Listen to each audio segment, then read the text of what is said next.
Hello, Garland Nixon here, hanging out with Scott Ritter. We got a lot of things to talk about. One of the things that I think is important that we discuss is the assassination of the Israeli diplomatic personnel. I think it's important that we have a conversation about that. Let's talk.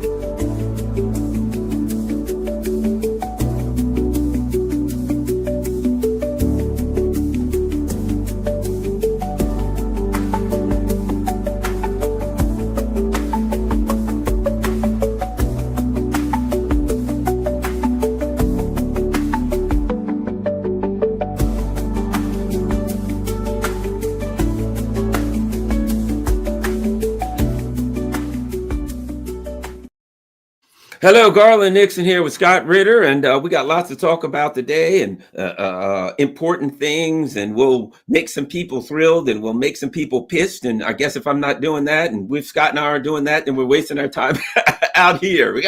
We'll drum up some emotion. Not that we're trying to. But before we get going, let's get to some important stuff. I always like to update people on what's happening with Scott Ritter's important work. Scott Ritter. Here we are at scottritter.com. Make sure you go to scottritter.com. Check out all of Scott's latest work. You can keep up with what he's doing. And of course, there's a blue button over there that says donate. This stuff, comes out of Scott's pocket to keep his website going and traveling and all the things. So please, if you're supporting Scott's work and you're supporting alternative media, make sure that you try to help keep him going. Scott, understand, again, some people may have been living under a rock. You got a book, a new book, and of course, they need to know about the Russia House. Scott Ritter. Well, the new book is Highway to Hell, the Armageddon Chronicles from 2014, 2024, or 2015, 2024. Basically, it's the third book in a trilogy of works that I've put out about nuclear weapons, their threat, disarmament. The first book was Scorpion King, basically the history of America's addiction to nuclear weapons. The second book was Disarmament at the Time of Perestroika, which was a memoir / history of the implementation of the Intermediate Nuclear Forces Treaty, the first treaty to actually get rid of nuclear weapons, reduce the nuclear arsenals of the United States and Russia. And then this most recent book, Highway to Hell, the Armageddon Chronicles, basically chronicles, how we got to where we are today in terms of the threat of nuclear war, the threat of a nuclear arms race. This article is built on this book is built on articles that I've published in a variety of sources from 2015 to 2024 that documents this progression. It's not just a history. And again, I think the reason why it's important to use the actual articles as opposed to absorb the articles in some sort of contemporary contemporary telling of the story narrative is that it captures the emotion of the moment.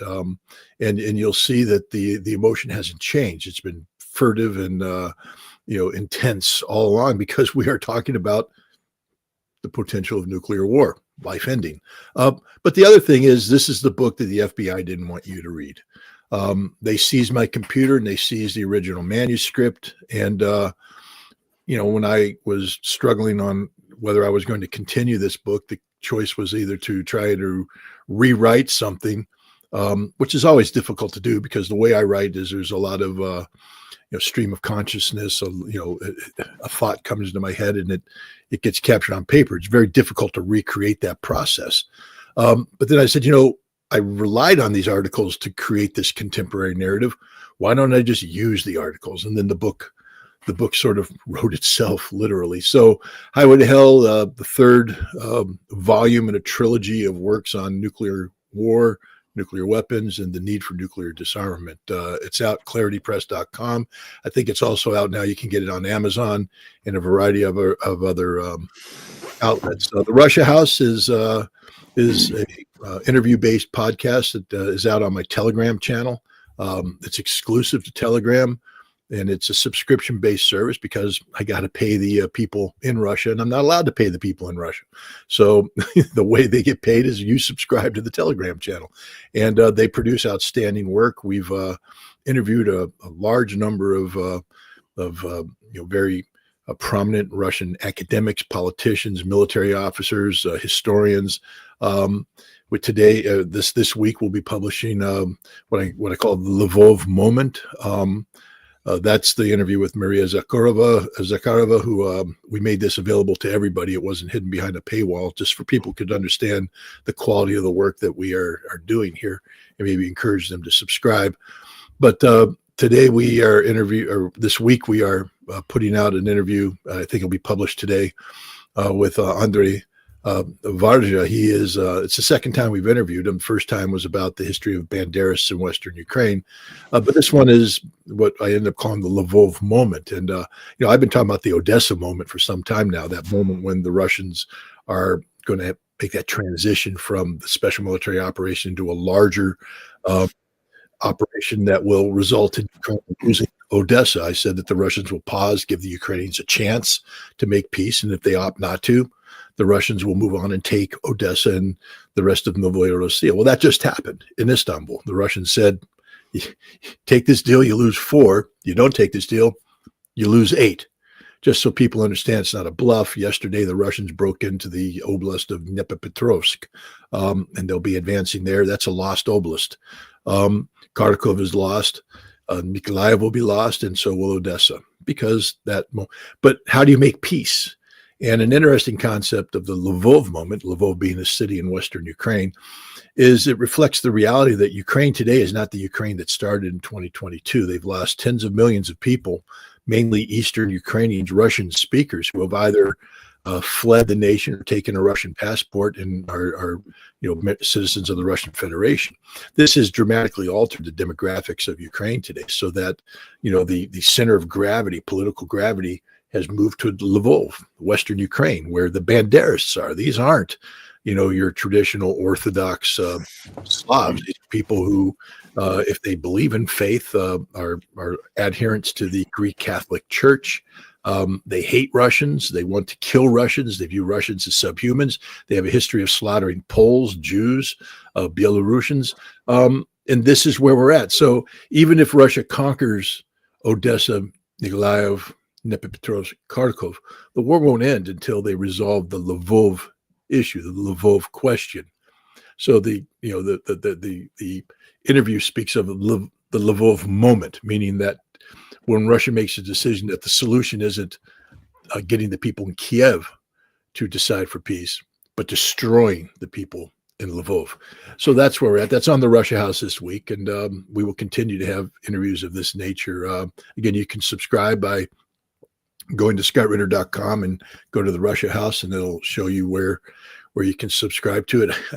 I don't know what that $4 a month or something of that nature. Basically, it's $1 an episode.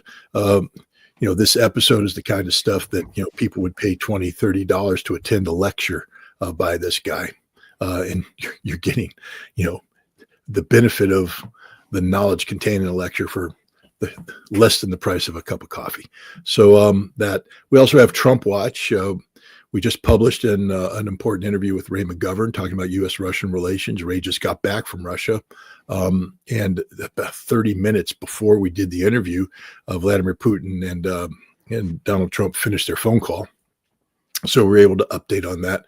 And I just finished a fascinating interview with Dr.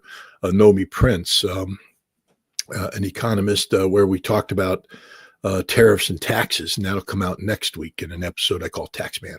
So Trump Watch is there, and just so people know, I'm going through a transition period, so to speak, rebranding, and my Substack is no longer called Scott Ritter Extra. It's just Real Scott Ritter, and it'll be, I'm just reapproaching how I use Substack to interface with a larger audience. So, look forward to more changes like that to come in the near future.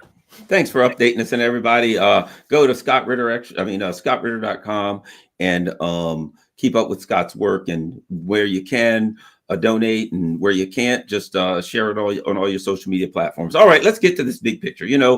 I'll give a minute or two just to intro, and that is my first. I thought when I heard about the assassinations of the Israeli ambassadors I remember Wyatt Reed. when he came back from Donbass. And he said, he was telling me how he went up the street and he got something to eat and he came back, and just before he got back, a shell hit the hotel where he was, like where his room was. And it was obvious to him they were targeting, and then he saw stuff online about him being a Russian bot, the usual. And he knew they were trying to kill him, and it scared him, right? It scared me.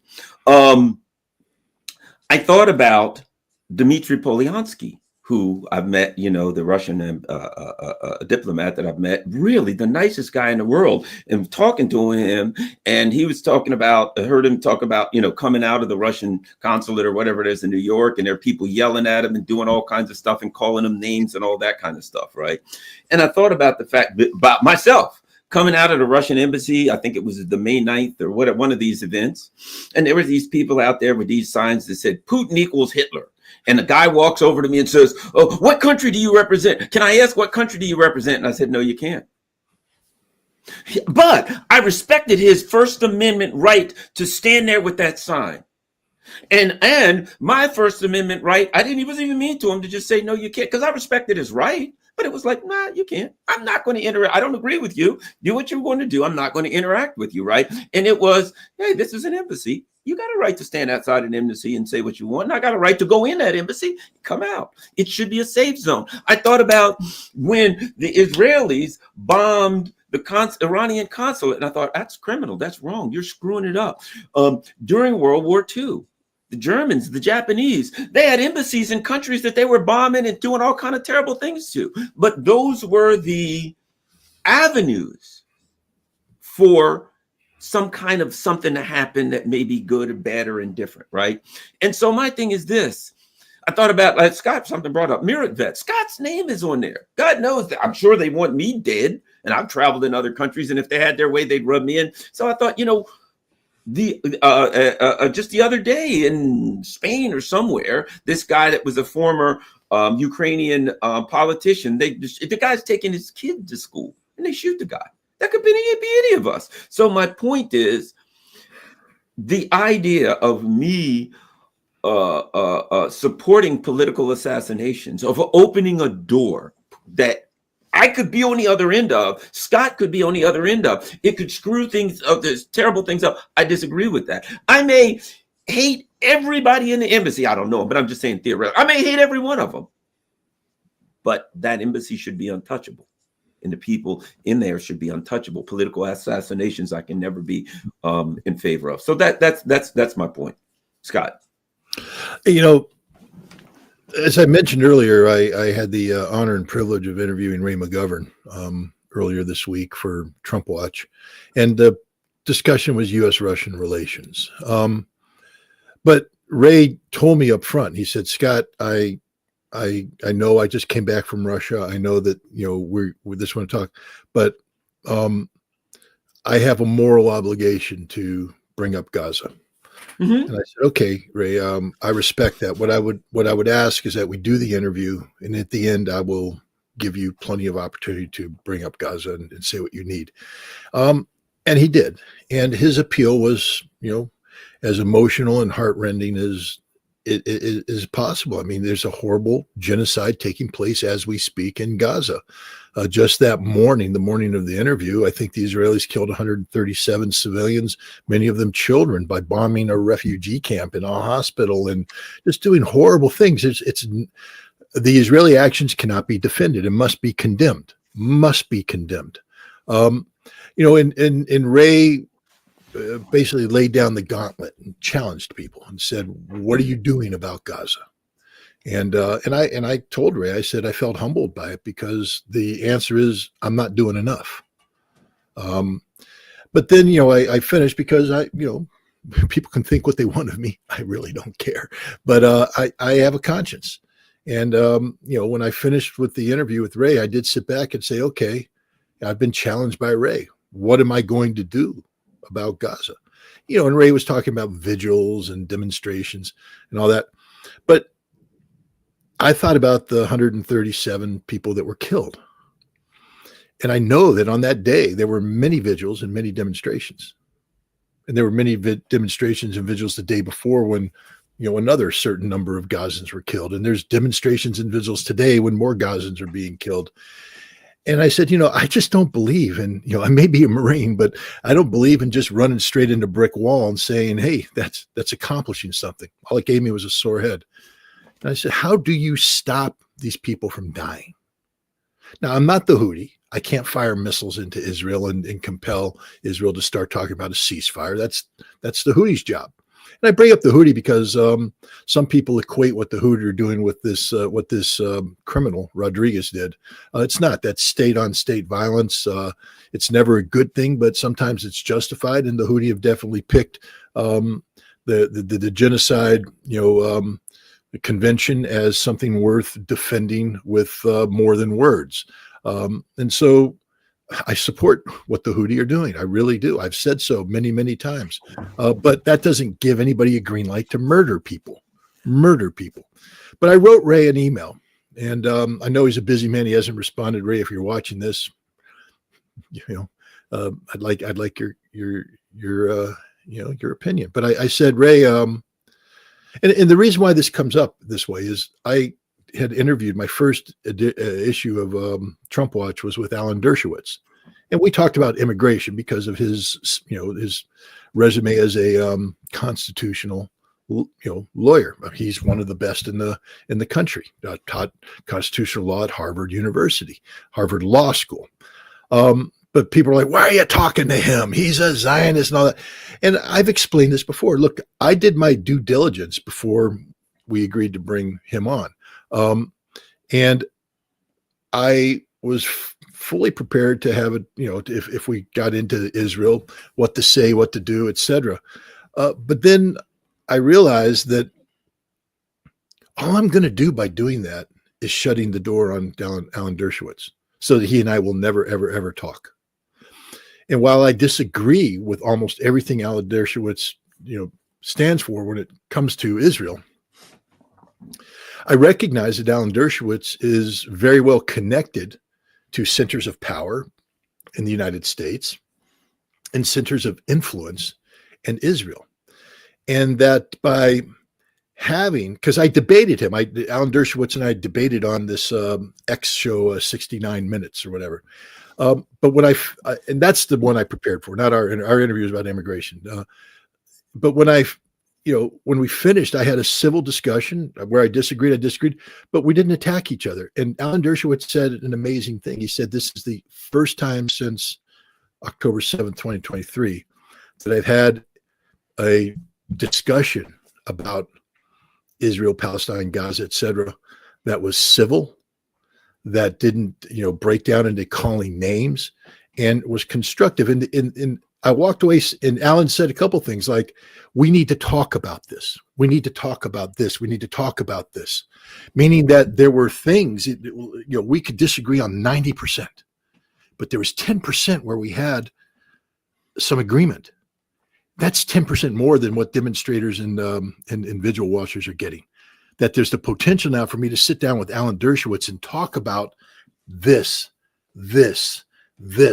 and pursue that, get engagement with decision makers to make alterations to policy that may save Palestinian lives. And I put out a tweet this morning where I talked about these murders and stuff, but I brought up Oskar Schindler. Schindler didn't save all the Jews, couldn't. But Schindler saved Jewish lives one life at a time. He was able to get that life and plucked it out. Get this life, pluck it out. And today, when you look at the descendants of Schindler's List, they are numerous and they have contributed so much to this world. And I said, well, what can I do? I mean, there's people doing demonstrations. What if I built on a foundation of dialogue as demonstrated with Alan Dershowitz and reached out to the Israeli embassy and tried to create a forum of dialogue? Not demonstrations. Hell, the second you show up outside the Israeli embassy with a sign, they're not listening to you. They're tuning you out. But if you knock on the door and say, hey, I'd like to talk about how can we get humanitarian goods brought in? How can we do this? Not to solve the whole problem, not my job, but to save lives. Because, if something I did meant that the Israelis only killed 136 people, that's still murder. But that one person that lived, grows up, has children, people come in this life, the world's a better place. And then if somebody else could do something to save another person, another person, another person, we create our own list of people that have been saved because of our actions. That's what I want to do. And I wrote Ray an email and I said, what can we do to take our network of people to create a forum of pro-Palestinian activists who are willing to engage in constructive dialogue with American decision makers and Israeli decision makers to further opportunities to save lives? That's it. We're not going to solve this problem. It's a bigger problem than to save lives. So, and the reason why I'm emphasizing this, and I've turned off your comments, so I don't care. People, you know what? A lot of people will be like, "Why don't you throw this person out of the? Let them. You know what I mean? I believe in First Amendment. That's a healthy dialogue. People can say, "Garland, you're an idiot." One guy just said, "I'm leaving." There's nothing wrong with that. That's fine. That's But the I'm guy not that trying to keep any slaves here. You can leave the plantation anytime you choose. anytime you want to, but. The guy that was killed, Yaron, I can't remember his last name. He's tweeted some things that were hateful, that were insulting, that promoted violence and all that. But he was also at a function that we're talking about humanitarian aid. So if I knocked on the Israeli embassy and said, I'd like to open up a dialogue with somebody in the embassy about how we can save Palestinian lives through, getting aid in and all that stuff, he might have been the person that would have been sent down to talk to me. He's dead. He's dead now. What did his death accomplish? Nothing. Not a damn thing. And it did one thing. The Israelis will use it. The one thing it did is the Israelis, the Zionists, the hardcore Zionists will use it as an excuse to do bad things. Well, that's what I would say. You didn't weaken Israel by doing this. No. You strengthened their hand by weakening your own hand, by showing that you are no better than they are. You want to condemn them for their acts of genocide and murder, and yet you're going to extol this. I mean, the whole concept of, what do they say in criminal law? We don't put, it's better to release one innocent man than it is to, I forget what it is. It's something like this. It goes something like this: better the 100 guilty men go free than one innocent man go to jail, or something like that. So, but the other thing is, I just want to remind people, I'm on the Meritorious hit list. All right, and they tried to kill me when I went to Russia. I was being actively targeted by the Ukrainians. Yeah, probably multiple times. Well, constantly. How about this? Once, the whole time you were there. Definitely. There was a reason why we didn't publicize what I was doing in advance, because the Ukrainians were actively trying to hunt me down. And the Ukrainians have shown that they can operate in St. Petersburg. Right before I arrived in Russia the first time, they assassinated Tatarsky with an explosive at the cafe.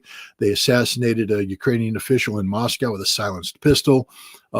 They've blown people up in Novorossiya, in Crimea.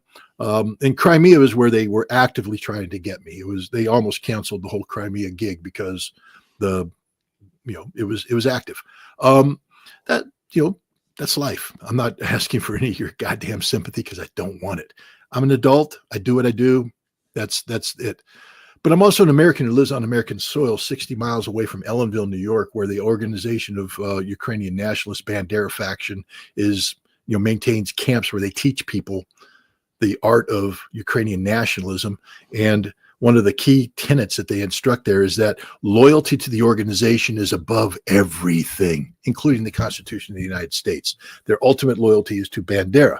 And so if we create an environment where we say, well, we disagree with these people, therefore they should be killed, you're basically putting my life on the line. And you're putting the life of everybody who stands up for the cause of peace or promotes justice in Ukraine based upon historical fact as opposed to Banderist ideology. And so this is another reason why I take it so personal. They murdered a man, former aide to Viktor Yanukovych, who was being courted by the Russians to come in and play a role in Ukraine, post-conflict Ukraine, so that when they get rid of Zelensky and get rid of the Banderas, who's going to come and govern Ukraine and work for the restoration of Ukrainian sovereignty. This man was in a conversation. Zelensky ordered him killed because he's a threat to Zelensky's. They murdered him in front of his children as he dropped them off at school. You guys start saying it's okay to do this. Then when I walk out of the embassy the next time I go for a celebration, and me too. It's okay to kill Garland. It's okay to kill anybody because you disagree with them. And if you're a goddamn American and you're saying because you disagree with them, you want them dead, you're not an American at all. Because the Constitution is about freedom of speech. You don't have to agree with a damn thing I say, but you don't get to kill me because I say it. And the Constitution, freedom of speech attaches to persons, not citizens. And so an Israeli diplomat on our soil tweeting whatever he tweets, you can disagree with it, you can condemn it, but you don't get to try and silence him or kill him or her. This is murder. It's a murder most horrible, and it should be condemned. And I've said it, and I'll say it one more time as loud as I can. If I find out, because I am promoting peace in the Middle East, I am promoting a free Palestine, I am promoting an end to the genocide.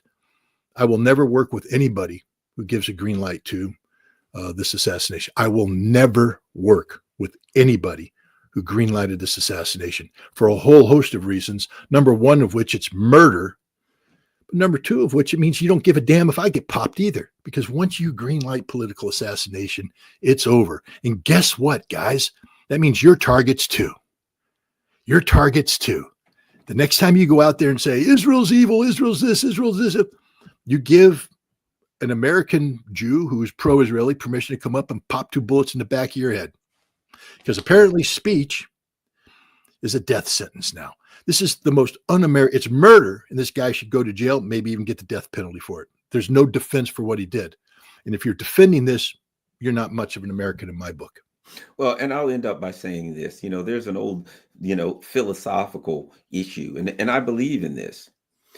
If I'm in jail and there's my guard, and I'm in jail for 5 years, and every day the guy comes in, he kicks me, he hits me over the head, he ties me up, and they beat me every day, right? Blah, blah, blah. They do all of this stuff, and they just mistreat me for 5 years. And at the end of the 5 years, there's justice, and they let me out. And these guys get prosecuted, and they're in jail.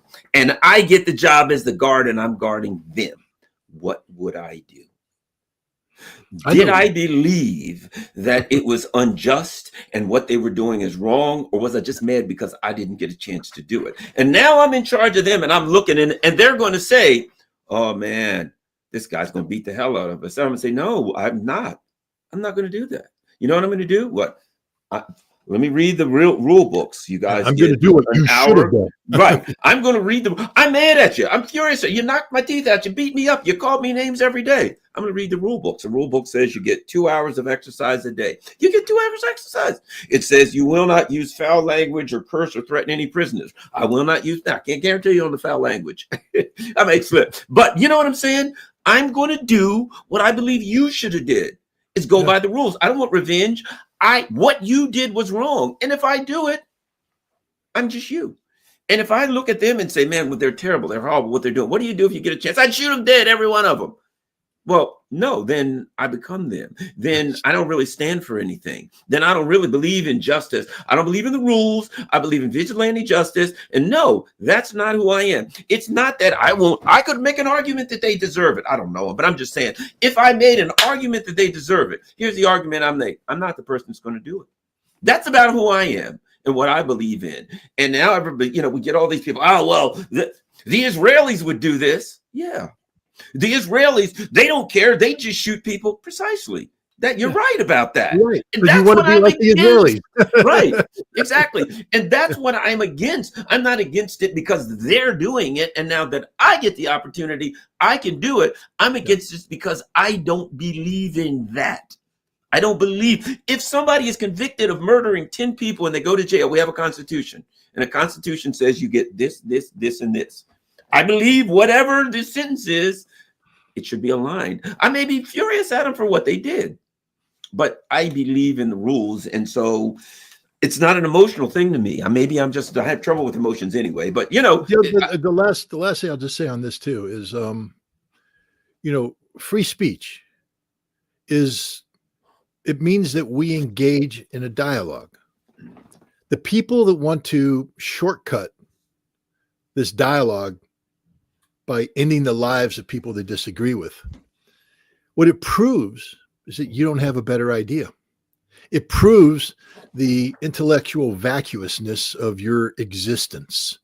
If you choose violence to silence, it means that you don't have anything to say, anything worth saying.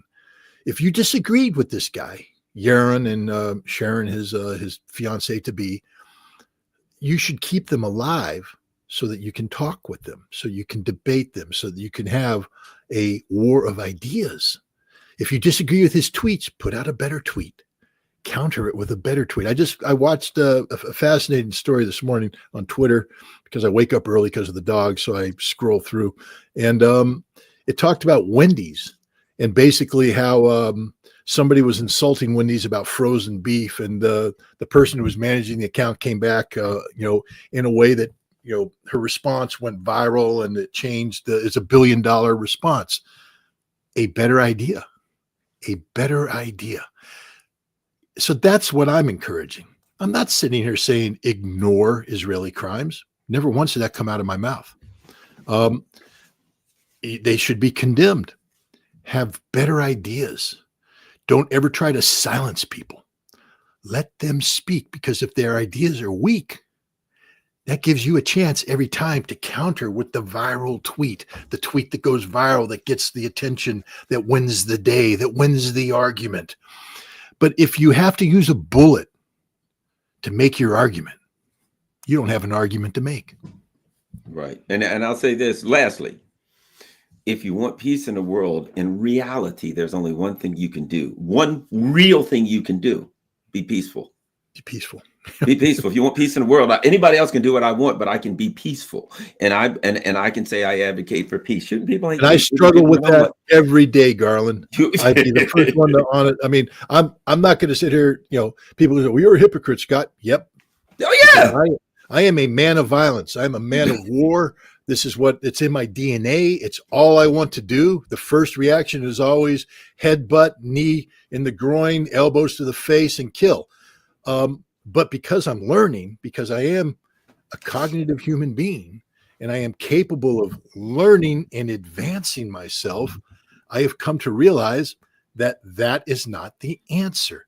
So I try to take a pause,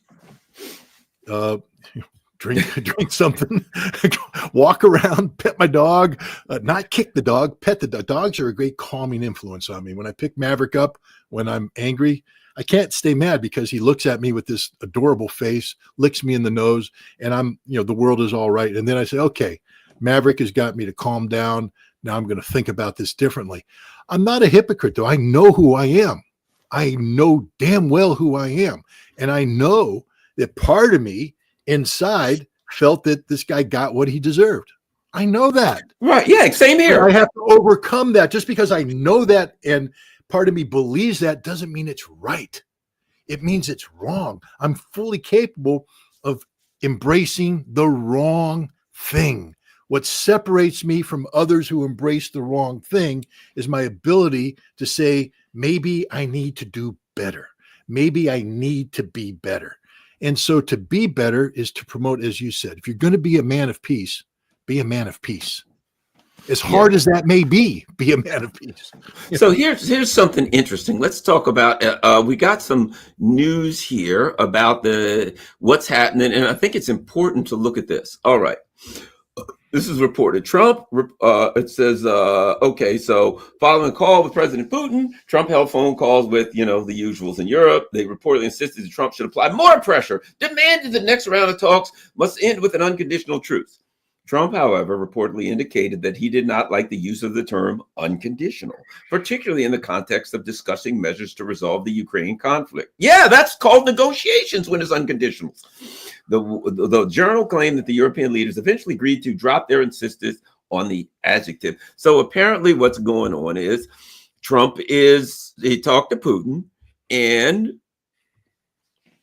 there's some level. Yeah, I got my issues with Trump. Fair enough. In this context, there's some level of reality here that you're not going to get with these lunatic with the coalition of the sniffing, right? There's some level of reality where he's, look, what the hell are we doing saying unconditional? It's not. And here's the difference. I think because Trump, though he may be making his errors, he really wants the hell out. And they're saying unconditional because they want absolutely the opposite. They want to kill any chance of negotiations. And Trump knows that word is a poison pill. And we got to get these damn poison pills out of there. So while, I don't have hopes that they're going to resolve this thing tomorrow, I'm just saying, you're getting rid of the poison pills. That's a good thing. Anyway, your thoughts on the conversation and this latest information that's come out, Scott? Well, the first thing I need to ask you, Garland, is a coalition of the sniffing. Have you trademarked that? No, I heard it somewhere. I don't know who said it. I actually didn't make it up. I heard somebody else say it, and I just have been I wrote it down, and I like it. I don't remember where I heard it. Feel free to use it. I heard it elsewhere, and I used it. It's floating around on the internet. Well, in this regard, I mean, it's curious because Trump is definitely at opposition with the European approach, and it's primarily derived from the insights that he garnered on the reality of the situation from his conversation with Vladimir Putin. Insights that Steve Witkoff had been trying to give him, but was being countered by Marco Rubio.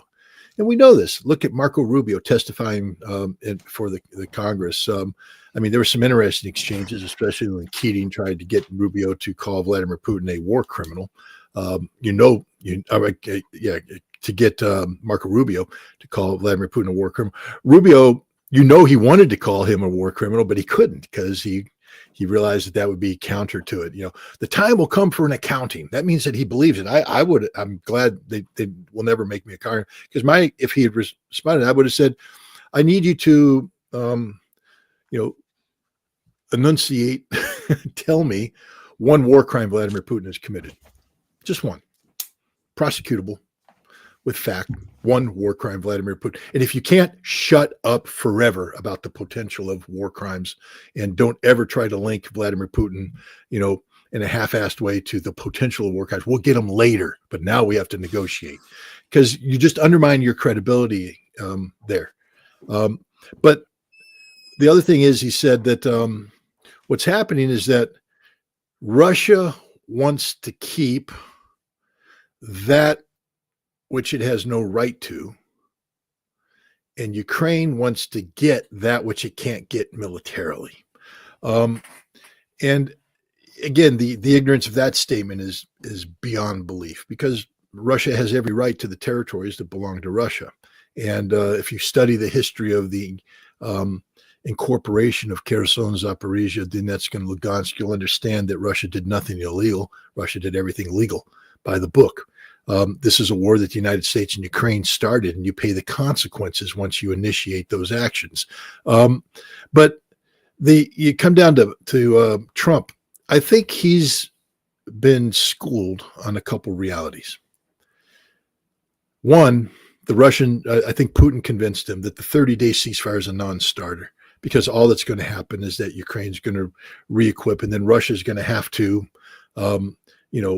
double down and lose more men. And I'm pretty sure that maybe Putin said, you wouldn't do this, Donald.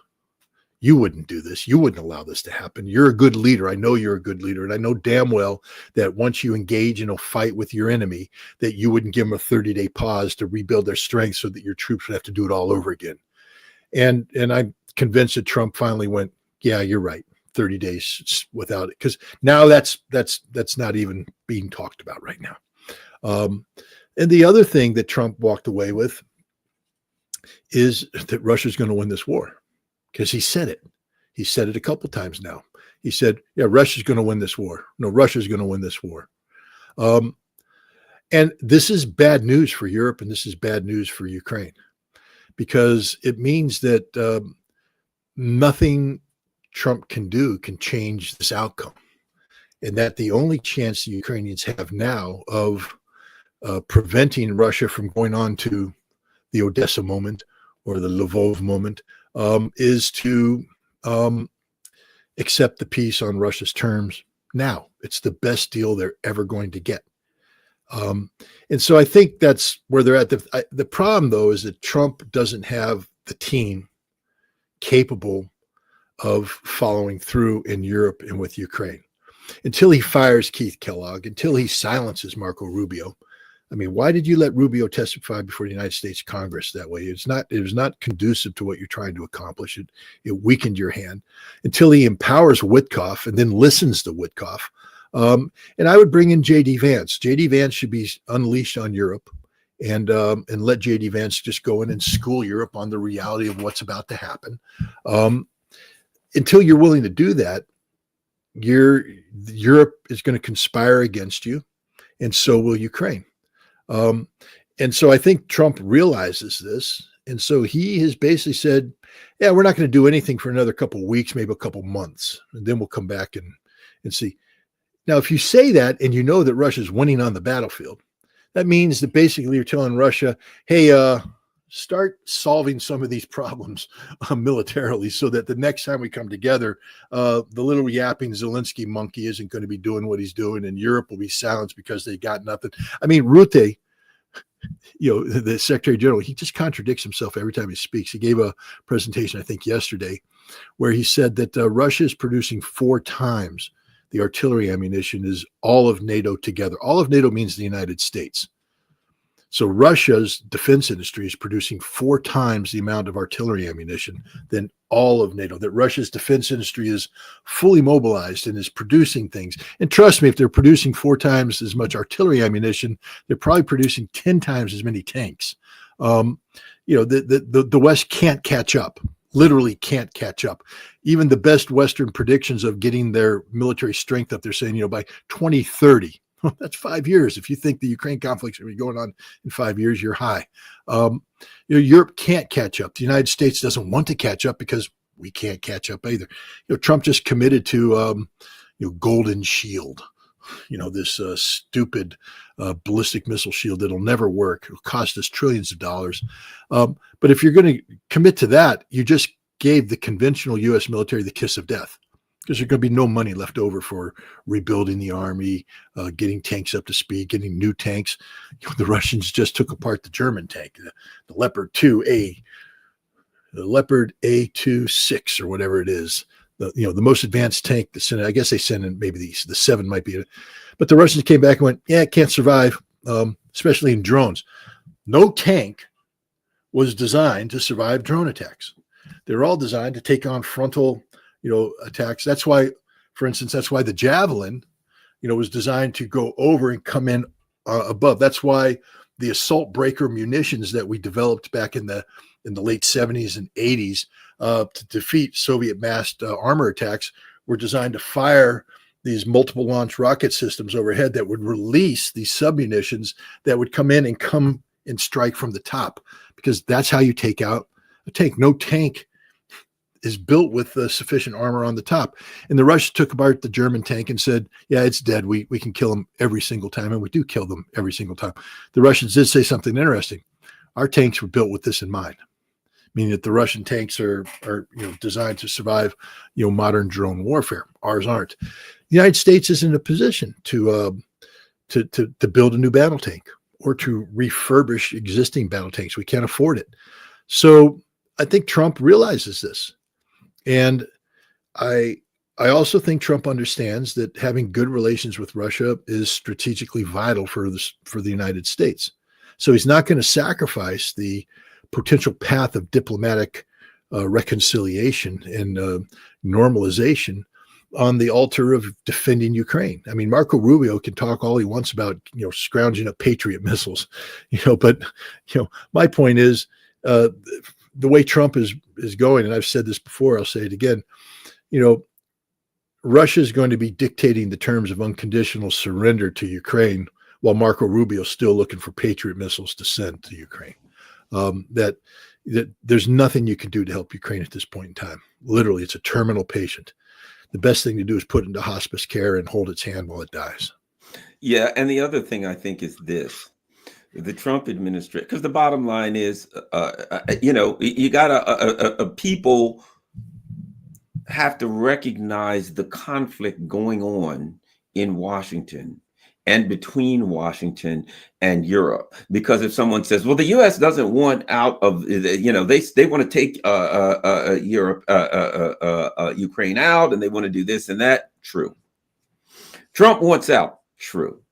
You know what I mean? Bottom line, there's conflicting powers. There's conflicting wings and they may have an ultimate goal that's the same, whatever the case, I don't know. But at this point, it's clear to me Trump wants out for whatever reason. It could be that he wants war with China. It could be this. I can't tell you why specifically. I can guess. One thing's obvious. He wants out. There's a faction here that don't want out. We know the Europeans don't want out, but there is a faction. Let's not forget, Europe's got the faction. Right now, they got to suppress the vote in Romania. They got to push down the factions in Europe. There are factions in Europe that want out, and those that want in are fighting them to keep them from rising up. They're fighting Trump because Trump's saying, "I want the hell out of here," for whatever reason. So it's not as simple as, well, no, they really want this or they really want that. Within the context of all of these groups, Russia has Russia's like this. This is what we want, and we're going to get it, by, as Putin said in the beginning, either through diplomacy or force of arms, which gives them a great advantage because they're unified.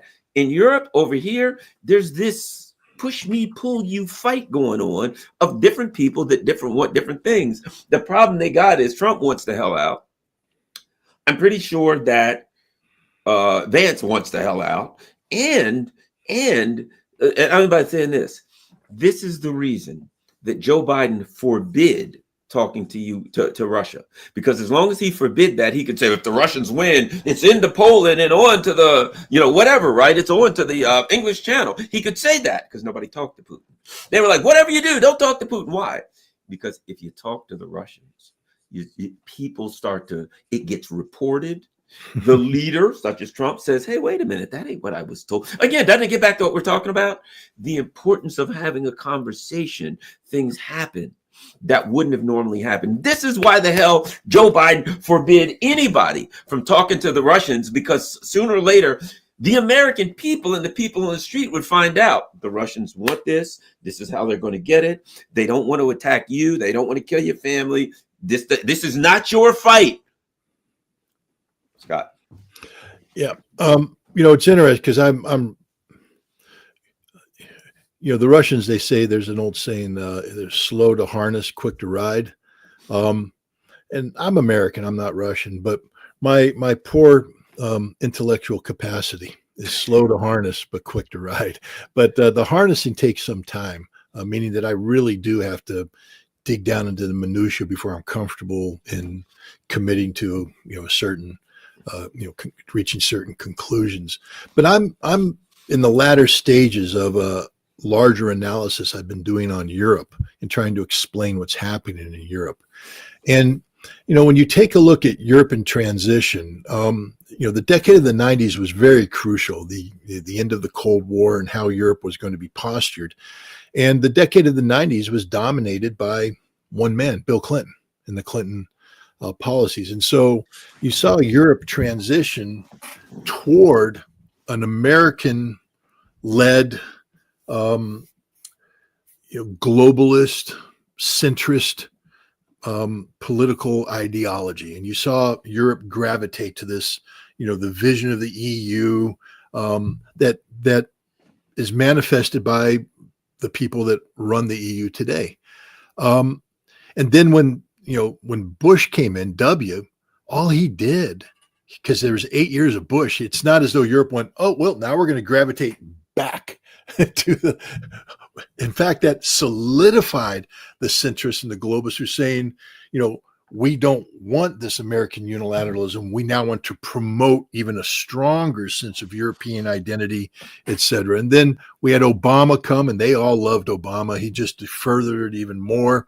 And so, by the time that Trump came in the first time, Europe was deeply entrenched into this centrist point of view. But the world didn't, the conditions of the 90s, the post-Cold War era that created this, no longer existed. And Trump first time around was more reflective of the changing world that we lived in that Europe never adapted to. Today in Europe, we have a swing to the right that's taking place. I wrote a little article the other day. I called it "Charge of the Right Brigades," and we see that in Romania, where they have this contested election. The centrists held on, but only by lying, cheating, canceling elections, and things of that nature. But there were two other elections in Europe that took place this past week. One in Poland, where Tusk's man, the current prime minister, his party came in second to he prevailed. I think he got 31%, but 29% went to this right-wing historian, Narwaki or something of that nature, who in a second round of elections due on June 1st could very well surpass, which means that Poland now will have a Trump-like figure who isn't looking for war with Russia, looking to take a different play. Portugal just had, their third national election in 2022. The socialists came in, they collapsed in 24, voted no confidence. They put in this new coalition of centrists who collapsed in 1 year because the socialists challenged them on corruption. But in the background of all this going on, the Portuguese people are going, we don't like any of that.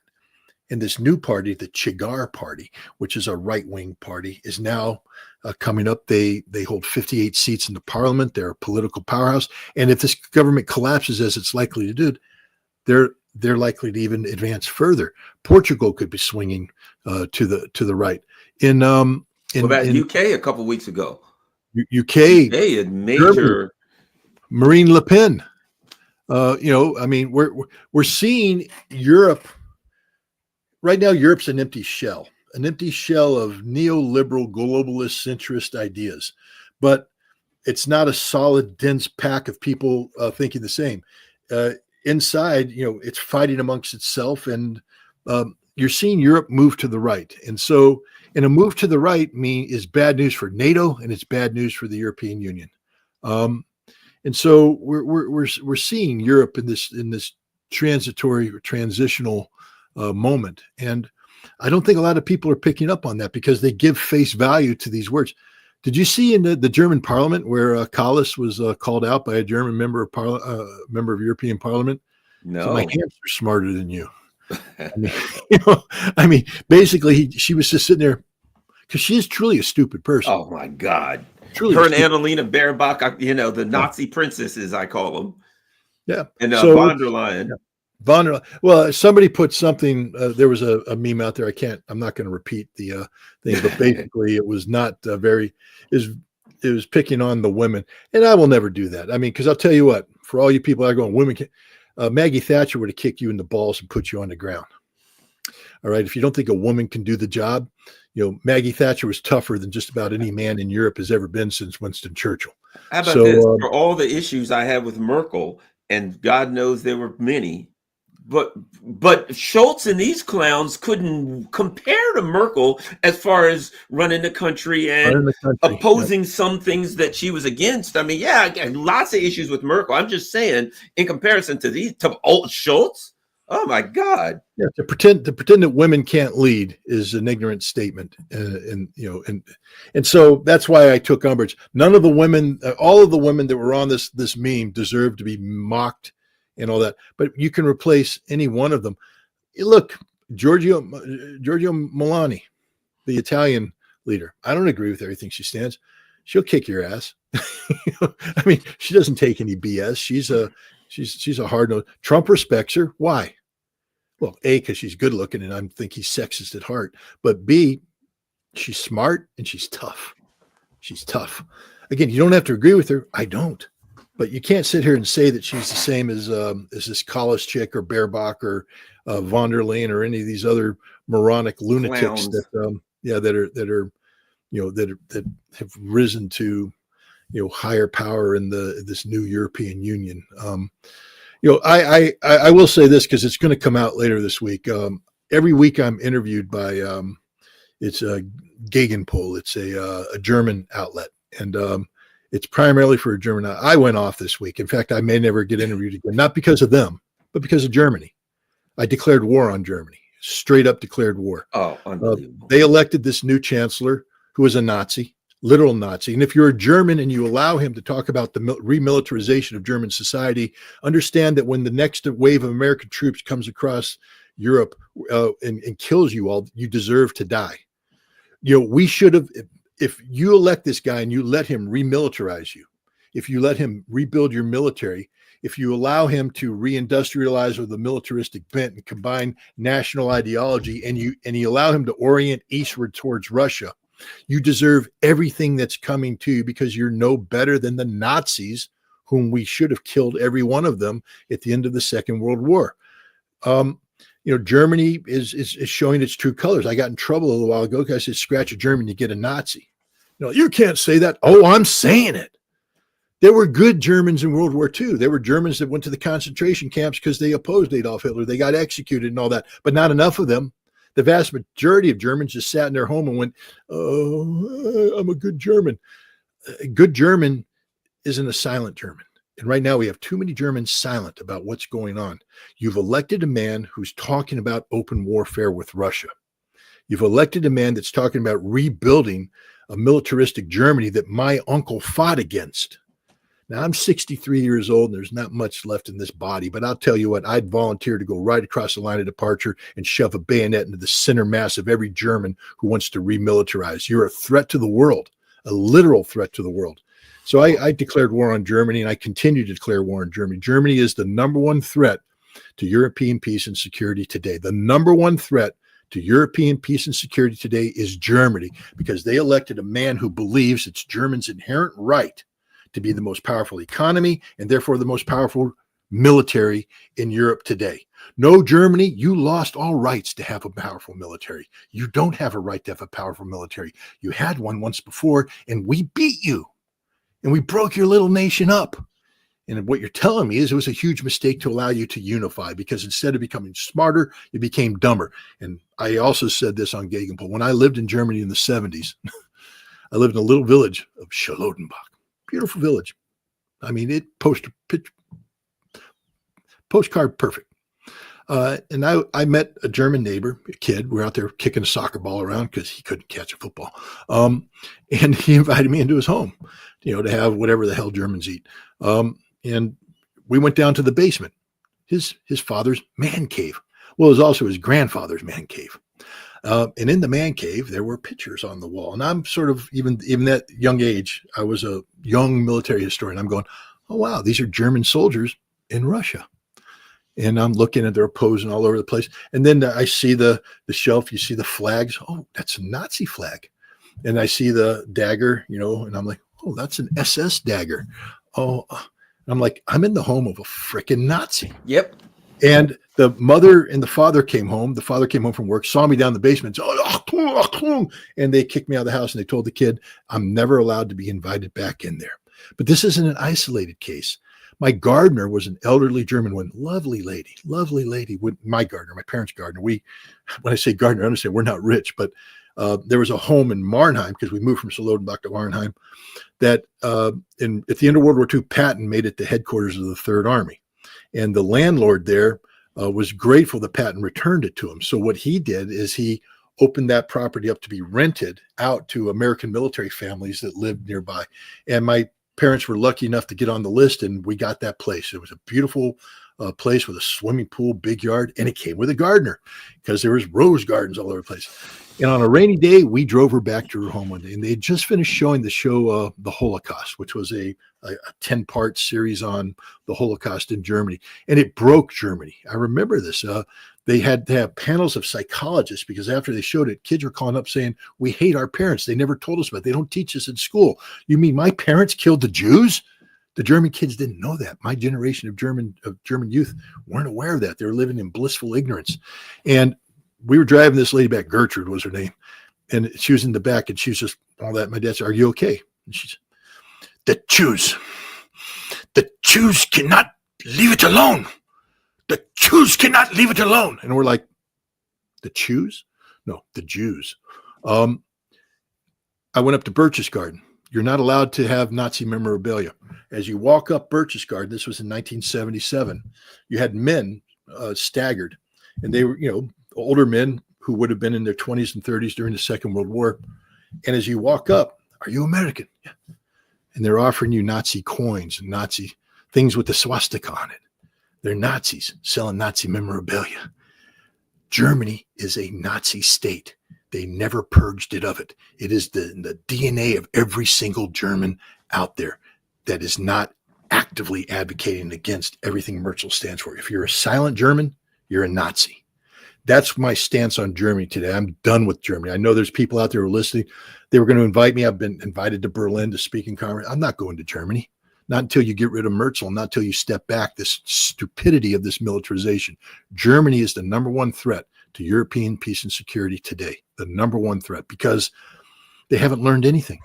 They want to build a military and march east. That's a problem.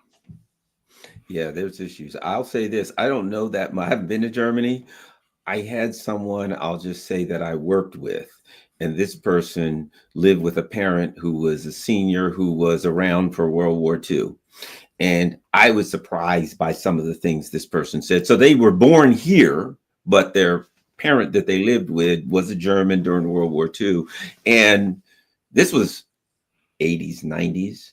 And the person would make statements about the Jews this, the Jews that. And I remember thinking, well, that's kind of weird. And then it like kind of dawned on me like, they're German. And they live with a parent who has lived during World War II. And out of the blue, they're making statements about, unsolicited statements out of about the Jews that I don't normally hear. And I thought, that's uncomfortable. And then I just, like when you said, I've thought about it over the course of time thinking, yeah, that's really uncomfortable here. And when you brought that up, I'm like, I kind of don't have a lot of experience with that. But the one experience I had with that I'm just going to leave it alone. That's my experience. I don't know what it means. People can take it for what it's worth. You know what I mean? The most painful conversation ever, one of the most painful uncomfortable conversation I ever had in my life. I was married out of college. Marina is my wife, but she's not my first wife. My first wife was my college sweetheart, and we got married. And then she realized she didn't want to be married to a Marine 5 years later. And when I went to war, she said goodbye. And I was like, okay, well, a shame. And best thing that ever happened to me, because now I got to marry Marina, and here we are. But her mother was a German, one of the generation of Germans who came to the United States after the war to get employment as a housekeeper and all that. And she ended up marrying my former wife's father. But they kept saying she's from Munich. I say, where's she from? She's from Munich. I said, okay, Munich, big city, nice city, beer hall. She wasn't from Munich. She's from Dachau. And I remember sitting around the table, and we were talking about Germany, because I traveled to Germany a lot, and and I when I was a weapons inspector in the Soviet Union, we always went through Frankfurt.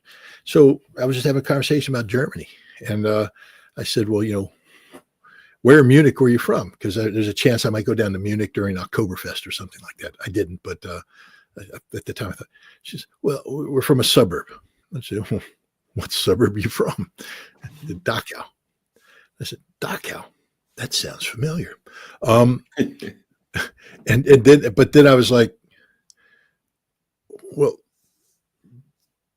did you know what was going on in Dachau? Did you know about the country?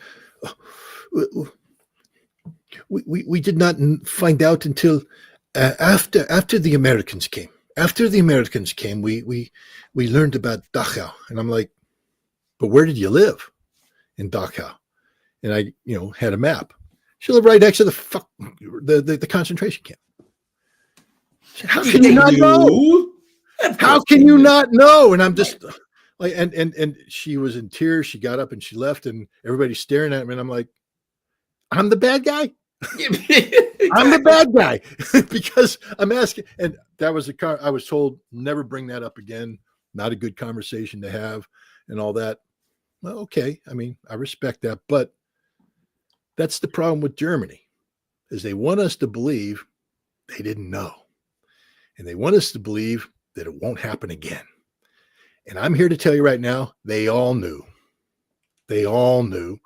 There was a generation of Germans who didn't know because they were lied to by the parents who knew. The parents who did were trying to paint a new image of innocence. And the kids never forgave them. So that generation grew up and produced the kids today who have now gone full circle and are practically pulling out the armbands and goose stepping down the street. Germany knew, Germany knows, and Germany wants to do it again. Oh yeah, well, and I'll end by saying this, and it's so absurd that they're like the AFD. Not that I'm pro AFD. I'm just saying the AFD. They're Nazis. Well, you're literally sending money and tanks to guys. To Nazis that are marching around, Heil Hitler in, tattoos all over them, Mein Kampf books in their backpack. You're literally Banderites. You're literally, your parties, your so-called centrist parties are literally supporting people who are open, proud Nazis. Yep. But those guys over there can't win. They're the bad guys. They're Nazis. If they were Nazis, you'd be aligned with them. So apparently they're not, because if they were, you'd be sending them weapons and tanks, for God's sake. But at any rate, Scott, thanks a lot. It's, the absurdities. But I think this was a great discussion. It's a great discussion, again, because it's a stream of consciousness with us sometimes. We just get to talking, and whatever the hell comes out, it comes out. It is what it is. But thanks a lot. Everybody, don't forget, scottritter.com. What's your... X and the X account is and all that. At Real Scott Ritter. Telegram is at Scott Ritter, and my Substack is Real Scott Ritter. So, all right, thanks a lot. All right, everybody, and you know the deal. Go to scottritter.com, and if you can afford to, click that donate button and help keep Scott going. Follow him on Telegram. Follow him on X. Also, same thing here. And look, there you go. I got a P.O. box now. If you want to send me a letter, if you want to send whatever you want to send, if you want to send a book, I've had people send books, whatever. Send it to my snail mail. And of course, follow me on Rockfin, follow me on Rumble, Facebook, all that kind of stuff. Patreon, buy me a coffee, whatever you can do. We're out. Thanks.